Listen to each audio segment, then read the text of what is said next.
70 New Zealand veterans are preparing to leave for home after a week of ceremonies to mark the 50th anniversary of the battle for Crete. In a final ceremony, New Zealanders who died there were singled out for a special tribute by the Greek Prime Minister. And former enemies joined in a dedication of a new memorial, not far from where Kiwi soldiers fought one of their hardest campaigns. Spiro Anastasiou reports from Crete. 50 years ago, the area overlooking Galatos earned the name Cemetery Hill. Today, it's been given over to the memory of those who died in the Battle of Crete. Now former adversaries stand together in a new bond of friendship amidst the memory of the fallen. Words are inadequate.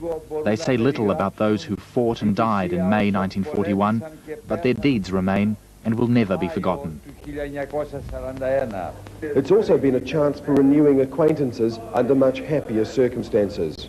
This is country we fought over, and we enjoy the hospitality and the real friendship of the Cretans. We are not enemies now. We are friends. Now the new friendship is being celebrated in a ceremony of peace, the importance borne out by the participation of German Chancellor Helmut Kohl, a message not lost on those who fought. This is the grand climax of our lives. It is really. It's wonderful that we've come back, that we're able to come back. The week-long commemoration of the Greek epic has ended in the hope that the price paid by these men will never be asked of anyone again. Spiro Anastasiou, One Network News, Crete. They're on their way home for the second time. 70 Kiwi veterans from the Battle of Crete, who've been reliving and renewing their ties with the tiny Mediterranean island they fought to defend. Now, more than half the Kiwis who went there 50 years ago were either killed, wounded or captured. But the emphasis on this trip has been the good memories. Spiro Anastasiou is there. In New Zealand, we're often embarrassed by the image of old soldiers.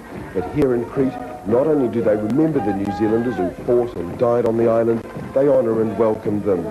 The Greeks say you can never have a worse enemy or better friend than the Cretan. New Zealand paid the price for that friendship with the lives of its young men.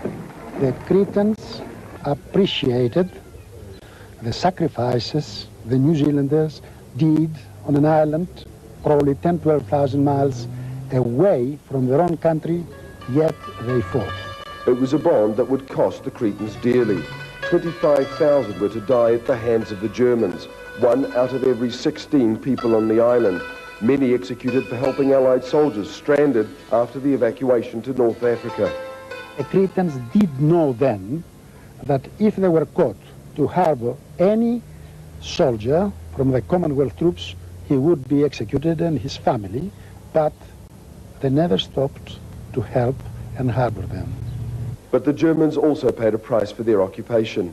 Of the 10,000 landed on the island on the first day of the battle, 4,000 were killed and a further 2,500 were wounded in an engagement which still haunts many today. They were like us. There was a job to be done and they went out and did their best to do it. I feel sorry for them and I have prayed for them today. You came here with the idea of trying to bury some of the memories that you have. Has that helped? I think so. I think so. More than anything, I hope it is.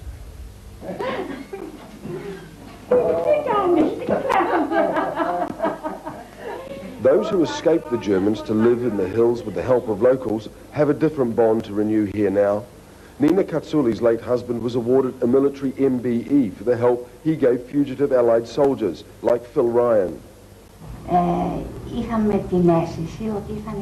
There were a lot of young boys that had come 18, 20 years old. They felt that these people had come, these young men had come to help them in their hour of need against two superpowers. What does it mean to her to see Philip? She